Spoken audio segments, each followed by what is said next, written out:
শিখা পূর্ণ কাঁদিলে কাটেতে বসে বৃদ্ধা বলে পূর্ণ কাঁদ কেশর লাগিয়া শিখা বলে নববস্ত্র পাইব কোথায় দ্বিতীয় নাহিক বস্ত্র টিকিলা মহোদয় বৃদ্ধা বলে বস্ত্র পাবো কোথায় দেখো আল নাই পেয়ে সারি জারি বৃদ্ধা বলে আশায় এবে দুহে বসি খাই শিখা বলে কিসে খাই প্রতি আসে নাই আমারও নমস্কার বন্ধুরা, স্নেহার সংসার নতুন একটা ব্লগে আপনাদের সবাইকে স্বাগতম।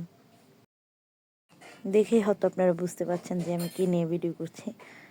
ঘরে বিপদনাশিনী পুজো করা হয়েছিল, সেটা নিয়ে আমি ছোট্ট একটা ব্লগ করেছি। আমার দিদিমা, মায়ের মা, উনি পুজোটা করছে আমাদের বাসায়। তো আমরা তো সবাই স্নান টান করে ঠাকুরের কাছে চলে এসেছি। আর ঈশ্বর দর্শনে তো দুর্ভোগ কাটে, সাথে বিপদ আপদও কাটে। মা বিপদনাশিনী আপনাদের সবাইকে সুস্থ রাখুক, ভালো রাখুক।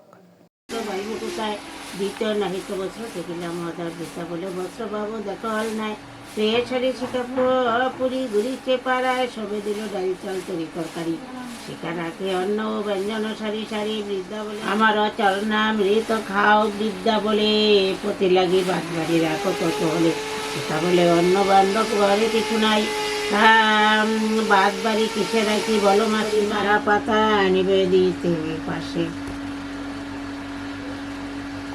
ফটো খাইবার মানে দিজ বলে বাগিনী কাহিতে সাধ্য নহে বিপদ নাসিনী তৈল সিঁদুর যে রহে বাগিনী হে বলে বলয় এর কি বাগুন ব্রাহ্মণ বলে শোনো কলকানে দিল ডাক মুহূর্তে লোকসব হয়ে গেল পাক প্রাণ ভয়ে লোকসব পড়াইয়া গেল বাজারের জিনিস আদি লুটাপুটি খায় জিনিস আদি মুখে করি বাগাও বাগিনী লইয়া আসিল যথায় ব্রাহ্মণ ব্রাহ্মণী তাহা ধর মহিদারে দুহে গণ গণ ডাকে ব্রাহ্মণ ব্রাহ্মণে দুহে কহি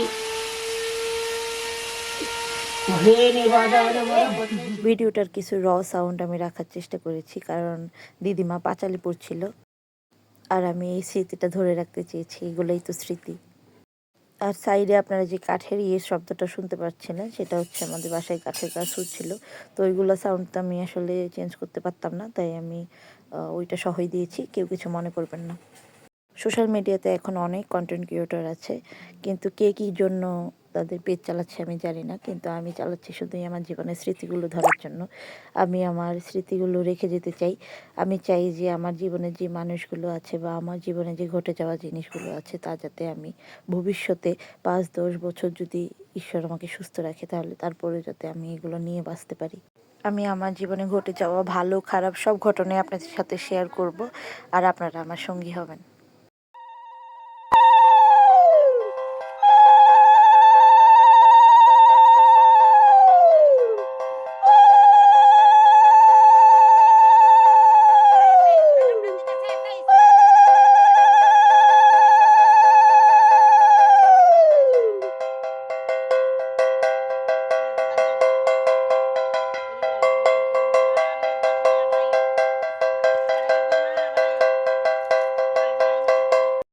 পুজোর পরে মায়ের যে তেল, পান, ফল, কলাপাতা এগুলো সব বিসর্জন করতে হয়, সেটাই দিদা করতে এসেছে।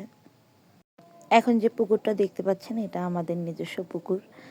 বাবার বাড়িতে আসলে তো এমনিতেই যে আনন্দটা হয় তা বলে বোঝানোর মতো না, কিন্তু এই পুকুরটা যখন দেখি তখন জীবনের অনেক স্মৃতি মনে পড়ে যায়। তো আজকের মতো বিদায় নিচ্ছি। আপনারা সবাই ভালো থাকবেন। টাটা।